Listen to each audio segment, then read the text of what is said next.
onde meu irmão, o pastor Wallace, juntamente com a sua família, tem servido aqui em Patrocínio. E assim como ele disse, ao sair aqui para a Assembleia de Deus, eu quero que os irmãos transmitam a ele meu carinho, o carinho que eu, a minha esposa, a minha família tem para com a vida dele. Eu não estou vendo a Flávia, mas com a Flávia e com as crianças. E desejo que Deus continue ricamente abençoando a Igreja Batista Ágape e os irmãos com as suas famílias. Muito feliz de estar com vocês. Amém? Convido você a abrir a sua Bíblia no livro de Atos. Atos, na sexta-feira, por compaixão divina, a gente leu o primeiro livro de Reis. Hoje pela manhã, o Evangelho de João, no capítulo 9. E nessa noite, nós vamos ler o livro de Atos dos Apóstolos, no capítulo de número 9. Diz a Escritura Sagrada, a partir do verso de número 31. E este capítulo é o capítulo para aqueles que já são habituados com a leitura da Bíblia, que relata a conversão de Saulo. Mas o que me chama a atenção é que nessa noite nós não leremos sobre o Paulo ou sobre o Saulo, mas algo que passa batido por muitos de nós neste capítulo. E Cristo permite que Lucas, o médico amado, escreva esse livro, e lá no versículo de número 31, e nós leremos até o versículo 43, onde a escritura que foi escrita por esse médico discípulo de Paulo, não ele foi um dos 12, não foi companheiro de Cristo, mas um historiador e um médico que teve um profundo relacionamento com o nosso irmão Paulo. E a Bíblia diz no livro de Atos assim, verso 31, capítulo 9, que a igreja, na verdade, tinha paz por toda a Judéia, Galiléia e Samaria, edificando-se e caminhando no temor do Senhor e no conforto do Espírito Santo, crescia numericamente, ou crescia em número. Verso 32. Passando Pedro por toda parte, desceu também aos santos, com S minúsculo, desceu aos irmãos, aos crentes, que habitavam numa localidade chamada de Lida. E chegando ali, ele encontrou um certo homem, chamado Enéas, que havia, diz a palavra, 8 anos, jazia de cama, pois ele era paralítico. E disse-lhe Pedro, naquela casa, na casa desse homem chamado de Enéas, Enéas, Jesus Cristo te cura. Levanta-te, arruma a cama, arruma o teu leito. E ele, diz a Bíblia Sagrada, imediatamente, irmãos, se levantou. Esse milagre, o resultado dele, diz o verso 35, que foi visto pelos habitantes de Lida e de Sarona, que se converteram ao Senhor. E aí no verso 36, diz a Bíblia que em Jope, uma cidade portuária, próximo de Lida, alguns quilômetros, ali em Jope tem uma discípula, uma seguidora do Galileu, uma seguidora do Nazareno, por nome Tabita, nome este que traduzido quer dizer Dorcas. Era ela notável por causa de obras boas que fazia e esmolas. E aconteceu naqueles dias que uma enfermidade chegou na vida dela. Ela adoeceu, ela veio a falecer. E depois de a lavarem aquele corpo sem vida, puseram-na no cenáculo.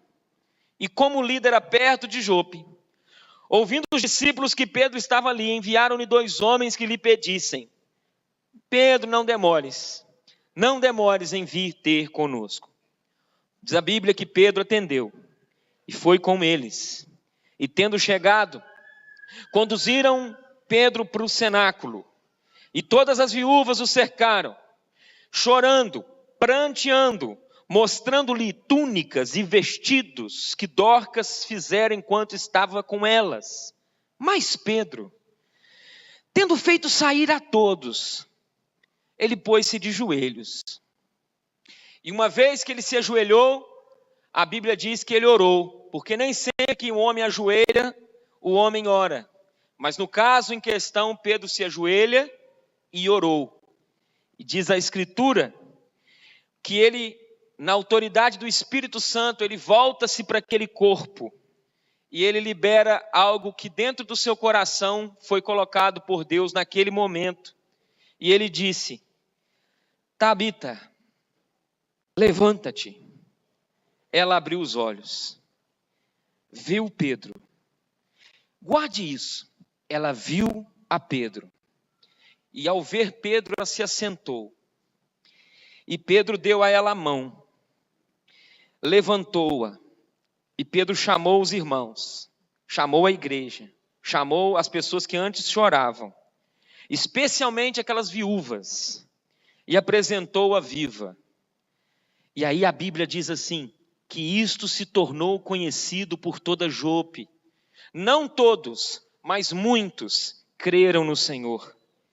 Ele ficou ali em Jope, na casa de um curtidor, chamado também de Simão. Pai Santo, essa é a tua palavra. Confiado nessa palavra, nós nos colocamos como Maria aos teus pés. Cantamos, adoramos ao Senhor na beleza da tua santidade. Reconhecemos, como foi aqui colocado, uma adoração íntima e pessoal de cada um de nós. E agora nós queremos muito aquietar o nosso coração para receber a porção da tua revelação. Aqui dentro, Senhor, muito sabe a ti mesmo que há pessoas que estão vivendo dilemas que são parecidos com o que lemos. Talvez não vão ter ainda ciência, mas a tua palavra vai nos mostrar caminhos hoje, que nós podemos sair melhores no desafio que temos como igreja. Já se passaram 7 anos congregando juntos, e nós sabemos quantas coisas lindas tu fizeste, mas também, Pai, quantas situações de lágrimas, de sorrisos, de momentos aonde pensávamos que não tinha como, mas aí o Senhor se manifestou com vida, o Senhor se manifestou com a tua palavra, o Senhor se manifestou aquietando o nosso coração. E em nome de Cristo, queremos muito sair edificados pelo Evangelho. Queridos irmãos, como eu disse ao início, o texto por si só é uma mensagem ou uma pregação. Eu sei que dentro deste recinto, há pessoas nessa noite que nos visitam. E não os tenho como visitantes, mas os tenho como mais um entre nós, dos privilegiados de ouvir a palavra de Deus.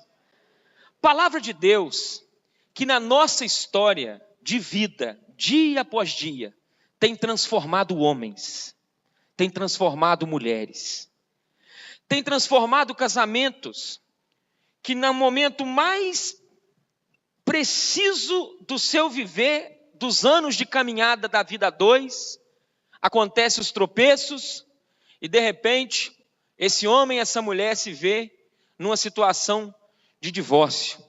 E aí a palavra de Deus, ela chega na pessoa de Jesus, e ela transforma o homem, ela transforma a mulher, ela transforma o filho que está nas drogas. E não poucas vezes esses jovens, adultos, ao observar o seu viver, olham para trás e podem observar como Deus foi misericordioso comigo, me libertando do alcoolismo, me libertando das drogas ilícitas, me libertando das prisões emocionais que a minha alma teimava em viver dia após dia num cárcere que não me deixava ser feliz. E aí veio a palavra. E quando a gente lê Atos dos Apóstolos, provavelmente a gente se encanta. Por quê? Porque se lermos Mateus, Marcos, Lucas e João, a gente tem o nascimento do Galileu, do Nazareno, de Jesus de Nazaré, do Jesus Cristo, que rico se fez pobre, do Nazareno que do trono de glória olhou para um ventre de uma mulher e se permite nascer no ventre dessa mulher num curral, numa estrebaria, num ambiente não reconhecido no planeta Terra, porque Israel, aquele lugarejozinho menor do que a Paraíba, o Criador, o dono do universo, resolve se fazer homem e habitar entre nós. E na linguagem do Evangelho de João, ele veio para os que era seu, mas os seus não o receberam. Ele veio para os que realmente eram da linhagem davídica, de Davi, mas estes o rejeitaram. E aí caminhamos na sexta-feira falando de 2 reinos, um de Adonias e um de Salomão. Pela manhã, vimos um discípulo que de repente ele enxerga, e no enxergar desse discípulo, ele se depara com vizinhos que não acreditam nele, com familiares que não acreditam na sua palavra e preferem se esquivar, e ele se depara com a religiosidade na forma farisaica, hipócrita, dizendo que enxerga, quando na verdade são cegos. E ele, ao sair daquele ambiente expulso, ele encontra com Cristo, e ele vê o seu Senhor.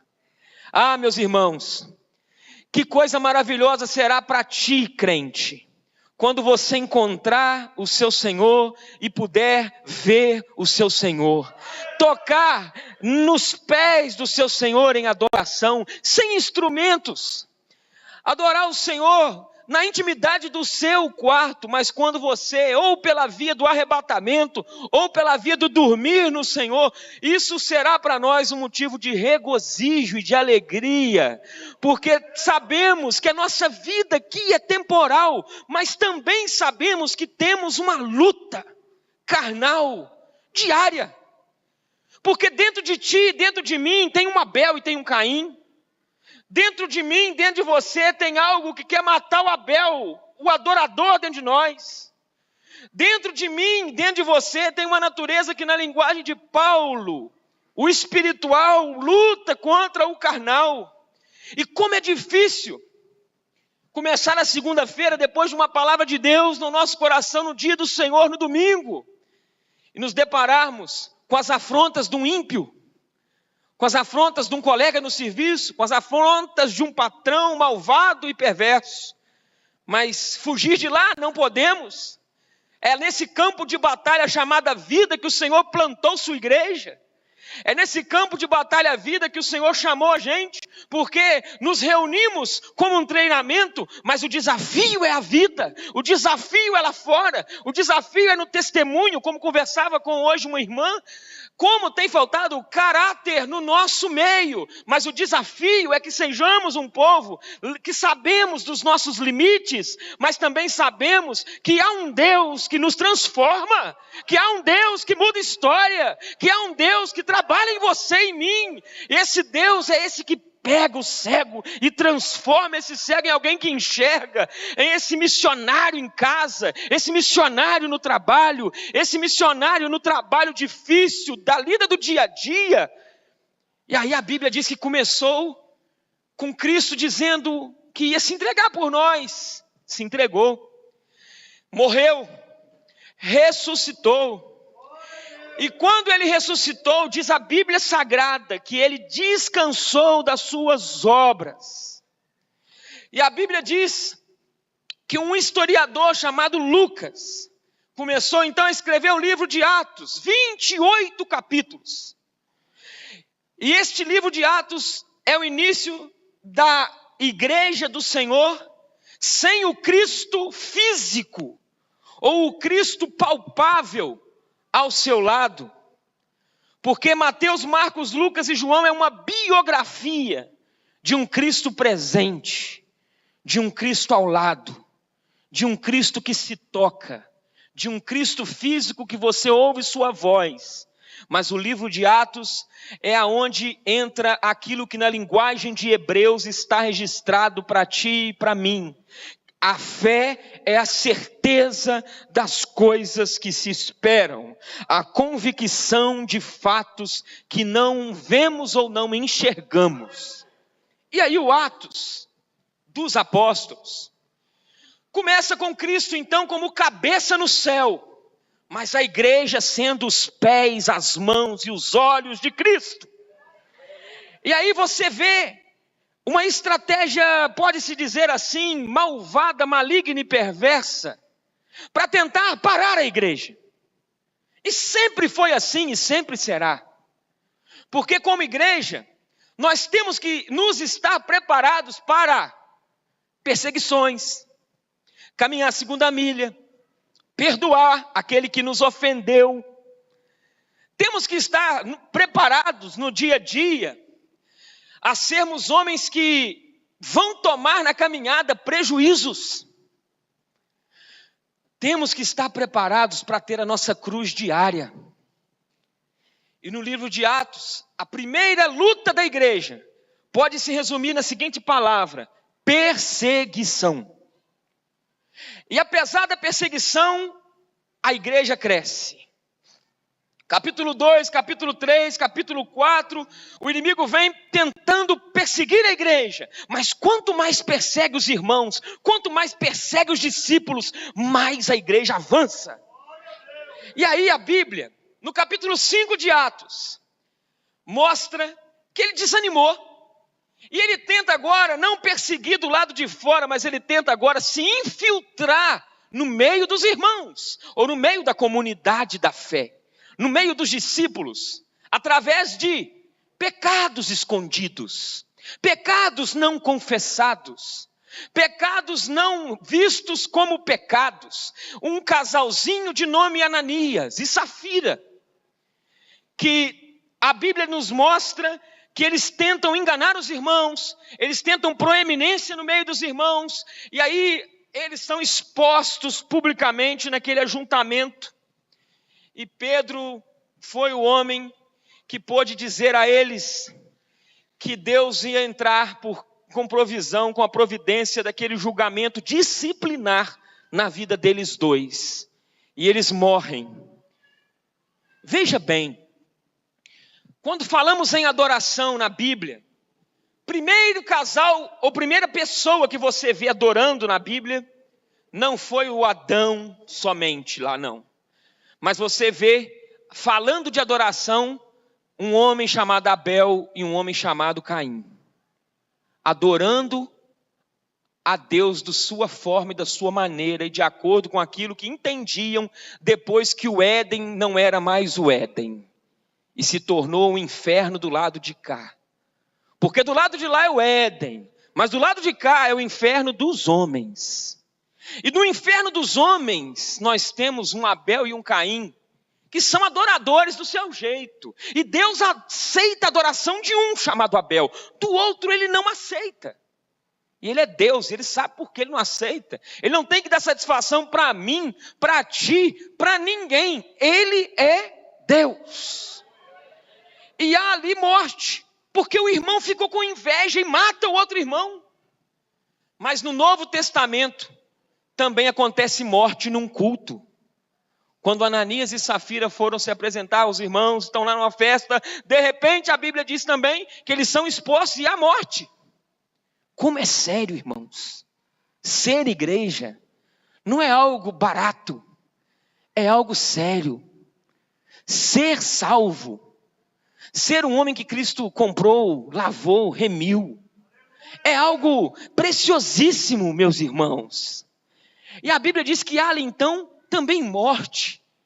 Primeiro, perseguição. Segundo, infiltração. E no capítulo 6, no capítulo 7, inicia-se na vida da igreja o diaconato. É onde os irmãos estavam agora, cresceu muito, muita gente. E aí o que acontece? Nós estamos abandonando a palavra e a oração, e a gente está se envolvendo com aquilo que a gente não devia envolver. Vamos escolher no meio da comunidade 7 homens cheios do Espírito Santo, de boa reputação, de caráter, para esse ofício nobre. Quanto a nós nos consagraremos à oração e ao ministério da palavra? Primeiro, perseguição. Segundo, então, vem aí a infiltração. E a terceiro perigo, a distração. Aí Pedro sai de cena no livro de Atos e entra no capítulo 9, depois da morte de Estevão. Entra um homem chamado Saulo de Tarso. Mas o Pedro ainda não saiu completamente. O texto que eu li, e aí eu começo a expor os irmãos de maneira clara ao teu coração sobre o que Deus quer falar com a gente. A igreja tinha, primeiro, paz. Pela Judéia, ela tinha edificação e ela caminhava no temor do Senhor e no conforto do Espírito Santo, ela crescia em número. Então o texto que lemos está dizendo de um discípulo de Jesus que viu Jesus. E quem vê Jesus é diferente de quem viu Moisés. Porque lá no Antigo Testamento, alguém um dia subiu no monte e disse que viu Deus, mas quando voltou teve que colocar um véu. Porque o brilho desvanecia, porque é uma glória inferior. Mas a Bíblia Sagrada diz também que certa feita num lugar chamado Monte da Transfiguração, Deus em Cristo leva alguns irmãos, 3, para o alto dessa montanha, e ali se transfigura Jesus, Elias e Moisés, representando os profetas, representando a lei e o Cristo. E o nosso irmãozinho Pedro falou demais, porque a gente fala demais. E o Pedro, quando falou demais, falou assim, vão fazer 3 tendas aqui, Senhor. Isso aqui está muito bom. Vamos fazer 3 tendas para nós, porque isso aqui é a glória, isso é o céu na terra. E a Bíblia diz que ele então viu Moisés, ele viu Elias, mas ele viu Cristo. Mas o erro de Pedro foi nivelar Jesus Cristo de Nazaré com Moisés e com Elias. Amada igreja, nós temos que ter todos os dias no coração, Davi teve a sua porção, Moisés teve a sua porção, Elias teve a sua porção, os profetas da velha aliança tiveram a sua porção, mas nada se compara a Jesus Cristo de Nazaré. Nada se compara ao Nazareno, ao Senhor que disse, aleluia, ao Senhor que disse, lá do alto céus, este é o meu filho amado, em quem eu tenho meu prazer, a ele vocês devem ouvir. Mas você há de convir comigo, que a gente hoje tem uma igreja cristã, que não tem ouvido tanto a Cristo, mas tem ouvido o quê, pastor? Tem ouvido muito de homens. Tem ouvido muito de quê? De falsos profetas. Tem ouvido muito de quê? De situações que falam com seu ego somente. Porque o evangelho está sendo lamentavelmente vendido, barateado em alguns ambientes.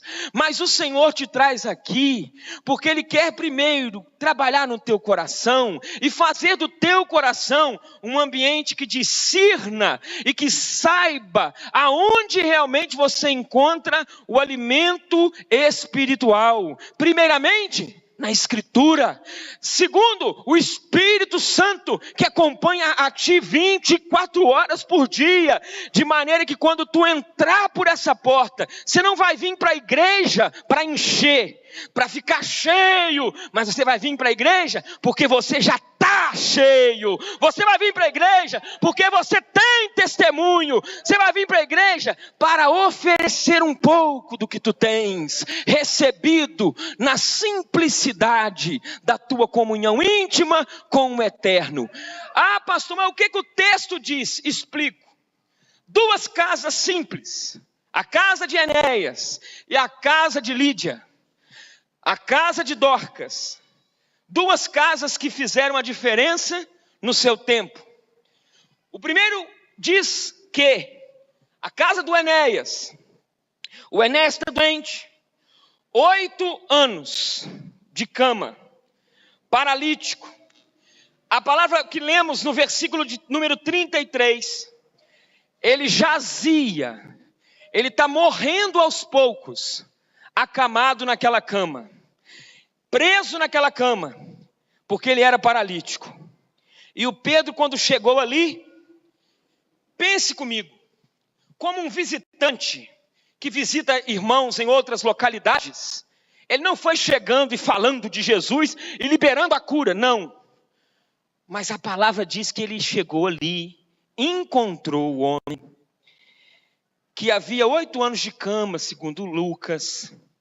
Pode ter acontecido que ele ficou um dia ali, viu como era o ambiente, através de uma vida de oração, entendeu que Deus queria curar aquele homem, para testemunho da localidade que ele morava. Mas aí ele recebeu isso e o que ele fez? O Pedro guardou no coração. E quando o Pedro guardou isso no coração, diz a palavra que ele chega para aquele homem chamando ele pelo nome. Jesus te chama, não é de apelido, é pelo nome. Foi dito durante o louvor que Cristo quer algo individual conosco. E assim mesmo, irmãos. Você está muito além da multidão. Cristo sabe que tem cultos e cultos. Tem culto que Deus talvez não vai falar com quase ninguém, mas falou contigo. Na tua vida particular, íntima e pessoal. Algo que só você e Deus sabe. E aí falou Enéas, chamando ele Enéas. Não é o Pedro que te cura. Enéas, Jesus ungido. A palavra Cristo significa o ungido. Jesus Cristo te cura. Meus irmãos, olha o que aconteceu. Por ele não ter falado o nome dele, por ele não ter confiado nele, por ele não ter dito nada acerca de si mesmo, e por ele entender que tudo coopera diante de um trono soberano, no tempo desse soberano e desse ser sagrado. E aí o Senhor, ao ouvir essa fala, resolve atender esse clamor ao ouvir a palavra Jesus Cristo. Porque Jesus só nos ouve quando a gente fala Jesus Cristo. Ai de mim e de você se nós orássemos em meu nome, mas em nome de Jesus Cristo. E aí a palavra do Senhor diz que o ambiente virou de alegria, meus irmãos. Diz a Escritura que, Jesus Cristo te cura, Enéas. Levanta-te, arruma essa cama, levanta. E ele começou, meu irmão, a tentar se levantar. E diz a Escritura que ele imediatamente ali, ele se ergueu, ele se levantou. E o milagre aconteceu. Por quê? Para que salvação acontecesse naquela região de Lida e de Sarona. Receba nessa noite o seguinte, meu irmão. Às vezes até hoje você ouviu a senha errada, no nome errado. Talvez hoje o Senhor me trouxe até aqui para alguém e dizer a ti o seguinte, Jesus Cristo te cura. Ele é a senha certa. Ele é o nome certo. Ele é o nome sobre todo nome. Aleluia! A Deus seja a glória e o louvor. Aleluia! E meus queridos irmãos, ao mesmo tempo, aí eu peço a sua atenção, que em Lida e Sarona, Pedro está na casa da alegria, próximo dali, alguns quilômetros, não tem veículo, não tem nada, nenhum meio mais rápido. Está acontecendo um drama. Uma enfermidade está chegando na vida de uma pessoa útil. De alguém que resolveu fazer a diferença. Só para nós confessarmos entre a gente aqui.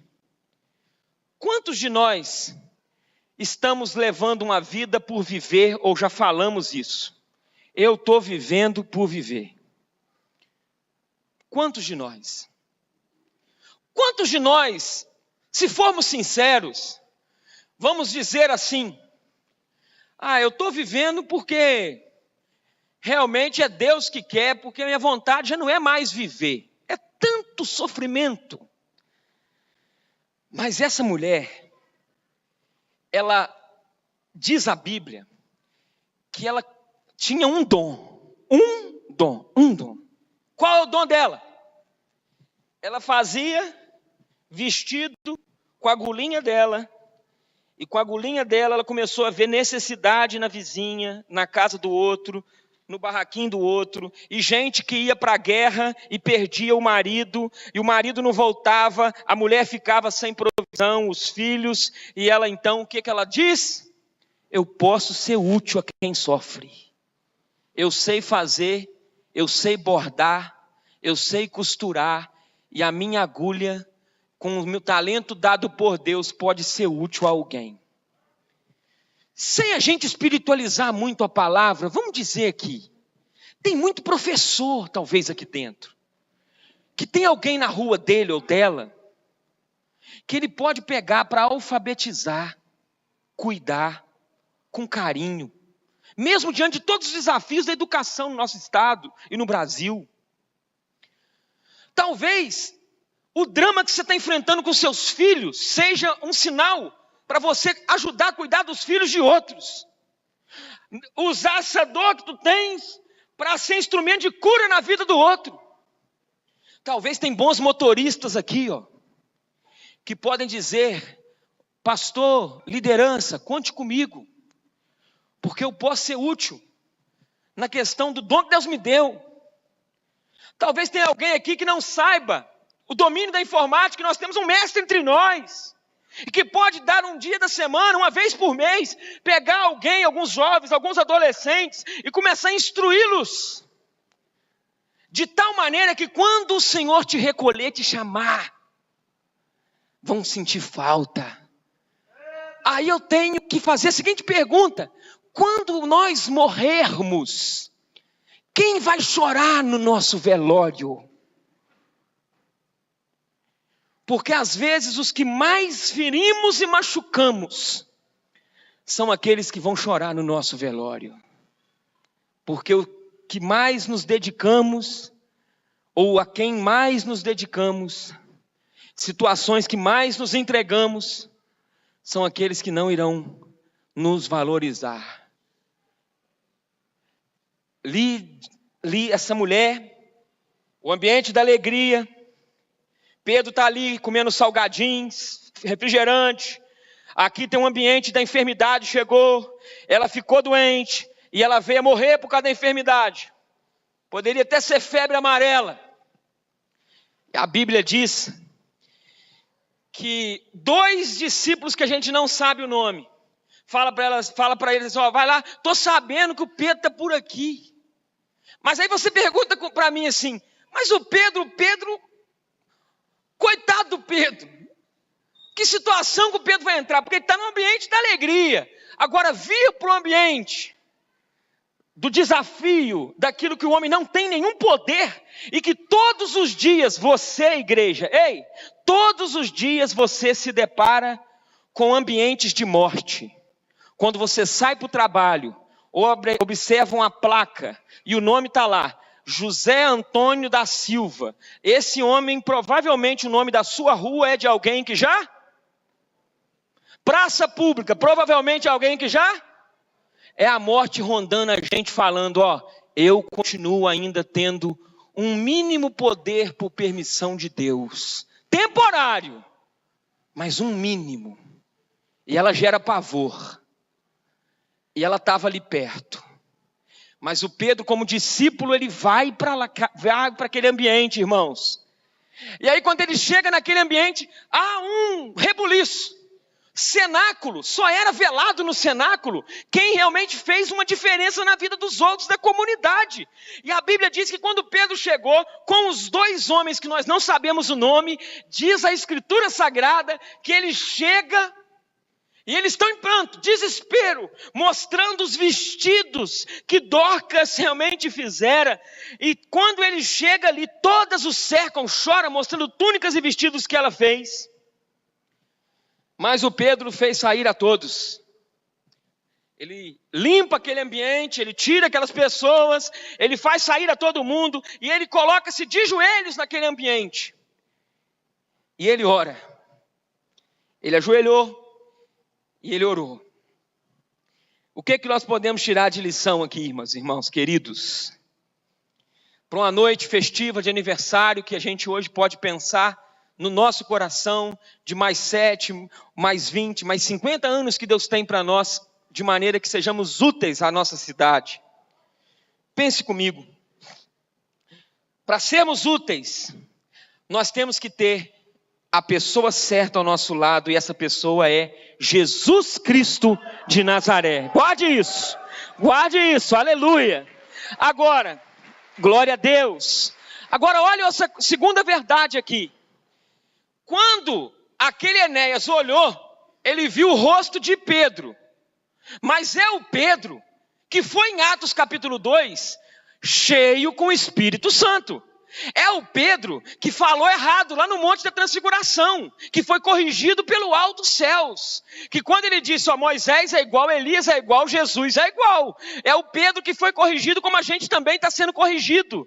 Então, não desista da sua própria vida, meu irmão. Deus te trouxe até aqui, porque apesar dos percalços, dos erros, das falsas comparações, há esperança para você, há esperança para a tua vida. Podemos continuar sendo usados por Deus na nossa geração, na nossa casa e no nosso tempo.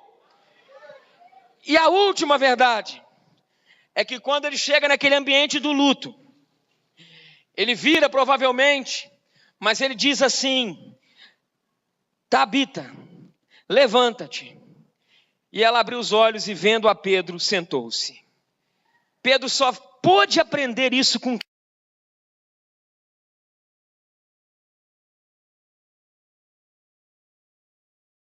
Jairo. Nome da casa de quem? Jairo. E quando chegou à casa de Jairo, a menina de 12 aninhos de idade do Jairo tinha morrido. E a Bíblia Sagrada diz que o Pedro foi com Jesus.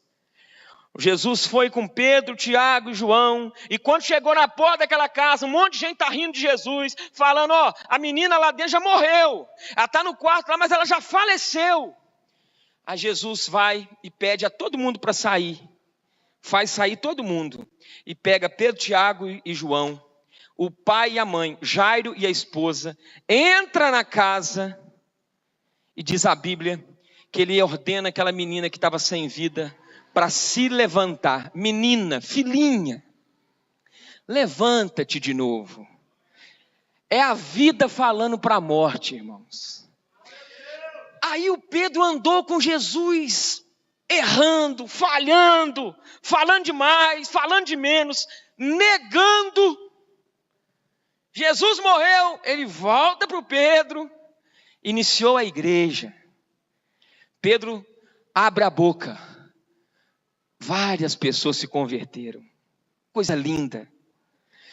Pedro fala no capítulo 5, gente morre. E aí ele chega na casa do Enéas, ele fala, Jesus Cristo te cura, gente é curada. E aí a Bíblia Sagrada diz que ele também chega no ambiente da morte, e de repente ele lembra de quê? Ele lembra do seu discipulador, do seu mestre. Se o Senhor tivesse aqui, o que ele faria fisicamente? Ele limparia o ambiente aqui, e ele entraria aqui dentro. E ali diante daquele quadro que ele chegou, de desespero e de pavor e de pânico, quando ele entra ali, diz a palavra, que ele também diz aquela senhora de idade, aquela viúva, que já tinha sido visitada pela morte, porque levou o esposo dela. E que por causa das dores dela, ela também começou a usar todo o sofrimento dela na vida dos outros, para o benefício da vida alheia. E diz a Escritura que ele também diz assim, levanta-te. E aquela senhora abriu os olhinhos, e diz a Bíblia, viu a Pedro. Aquela menina, filha do Jairo, viu Jesus. Dorcas viu Pedro. Mas a boa notícia, meu irmão, é que ela viu fisicamente o Pedro, mas o que tinha dentro do Pedro é o que tem dentro da sua vida, meu irmão. É o que tem dentro da sua vida, meu irmão. Glorifica a Deus. Você é privilegiado, é o que tem dentro do seu viver. Louvado seja o nome do nosso Senhor. É o que tem dentro da nossa vida. De tal maneira que se estávamos antes do início da festividade de aniversário da igreja, falando assim, eu estou desanimado, eu vou desistir, vou largar a igreja, se eu estava colocando empecilho para servir o Senhor, meu irmão, chegou a informação dada por Deus, eles não vão ver mais o Zé, o Antônio, o João, a Maria, a Sônia, não, eles vão ver Cristo em vós, porque Cristo em vós é a esperança da glória. É a esperança da glória. E aí a gente tem então que guardar. Temos a senha certa. Temos o desafio de limpar os ambientes de luto. E temos os desafios de nos encher de esperança na pessoa bendita de Cristo Jesus, Senhor e dono da igreja. E eu quero orar contigo nessa noite. Louvado seja o nome do nosso Senhor, pelo final de semana que passo com os irmãos. Mas gostaria de convidar você a esse desafio, nessa sala de oração que o Senhor preparou, para que nós hoje oremos e voltemos para casa com a certeza de que temos Cristo para limpar ambientes de morte e que podemos nos encher de esperança na pessoa do Senhor Jesus Cristo. Em nome de Jesus, o grupo de louvor, e eu peço que nós fechemos os nossos olhos, nós vamos cantar aqui uma canção, e você pode olhar para o teu próprio viver, para a tua própria história de vida, e se perguntar, algo que eu vou te fazer agora. Esses dias, lá na cidade que moro, me chegou uma literatura, que eu quero terminar dizendo isso à igreja, e crendo que vai edificar você. A literatura dizia o seguinte: os 5 arrependimentos mais comuns, Eliesley, do final da vida do homem. Isso foi escrito por uma enfermeira. Se fosse perguntado para você, se você trabalhasse na UTI de um hospital, o que você acha que é mais comum se ouvir na UTI de um hospital quando você ouve o diagnóstico médico? Ou a prescrição ali dizendo para ti, de acordo com a medicina, é 15 dias, é 1 mês, porque o estado está avançado e de acordo com isso, nós, como os homens, dão esse resultado aqui. Se lhe fosse passado isso, o que você acha que seria hábito você ouvir? 5 frases, isso surgiu de um livro na América, isso nasceu de um livro de uma enfermeira que trabalha dentro da rede pública na América, e ela fez esse livro intitulado 5 arrependimentos mais comuns ao final da vida. O primeiro deles, eu gostaria de ter tido a coragem de viver a vida que eu queria, não a vida que os outros esperassem que eu vivesse. A cidade que eu moro, o cemitério, ele fica atrás do templo católico. E quando você chega lá, pastor vai muito em cemitério devido a velório, às vezes ter que ir com a família até aquele ambiente. E você vê, meus irmãos, a Serra do Caparaó, algo lindo, cachoeiras, cafezais, o 3º pico do Brasil, o Pico da Bandeira. Só que aquela vista privilegiada não pode ser vista por mais ninguém ali. E provavelmente quem mora naquela cidade já acostumou com aquela visão há muito tempo, que já nem olha para aquilo ali, de maneira que aqueles que estão mortos também não têm como ver. E o primeiro deles é gostar de ter coragem de viver a vida que eu queria, não a vida que os outros esperassem. Segunda palavra, eu gostaria de não ter trabalhado tanto, porque cá para nós, irmãos, Às vezes quando o homem está nas últimas, ele lembra, eu queria ter trabalhado menos, porque eu hoje tenho recurso, tenho uma conta, pode-se dizer, para os meus filhos e netos, mas eu não queria ter trabalhado tanto. E essa enfermeira diz, eu ouvi isso de todos os pacientes homens com quem trabalhei, porque esses homens perderam a juventude dos filhos e a companhia das mulheres. A gente precisa, irmãos, pensar. Terceira pergunta, eu queria ter tido a coragem de expressar o que eu sinto. Tem muita gente que tem dificuldade de expressar o que sente, expressar o que está sentindo, expressar os sentimentos, expressar o que realmente está passando no coração. Eu gostaria, a penúltima, de ter ficado em contato com os meus amigos. Porque frequentemente os pacientes não percebiam. É muito vantajoso você ter velhos amigos, até na semana final de vida. Mas nem sempre é possível rastrear as pessoas que passaram na sua história. A história de cada um de nós, tem muita gente, que você tem saudade, mas que você não consegue mais rastrear, apesar de toda a tecnologia. E a última, eu gostaria de ter me permitido ser mais feliz. Eu gostaria de ter sido mais feliz. Muitos só percebem isso. As pessoas que estão presas aos padrões antigos e aos hábitos. E eu gostaria de orar para quem quer que mude esse quadro na sua vida. O quadro do ambiente da vida, na casa de Enéas. O quadro do ambiente da casa da discípula, viúva, aquela mulher que cuidava dos outros. De tal maneira que você é desafiado em algumas coisas aqui, eu tenho absoluta certeza, entre elas, a gente talentosa dentro desse templo, que poderá daqui para frente ser útil a gente que precisa, em nome de Jesus. Vamos nos colocar de pé, e se Deus falou com você, num gesto singelo de fé, eu convido você a nós orarmos aqui à frente. Louvado seja o nome do Senhor. Aleluia. Tu és bom, Senhor. Venha, creia que o Senhor está mudando a sua sorte hoje. Há pressões, há lutas, mas há vida em Deus.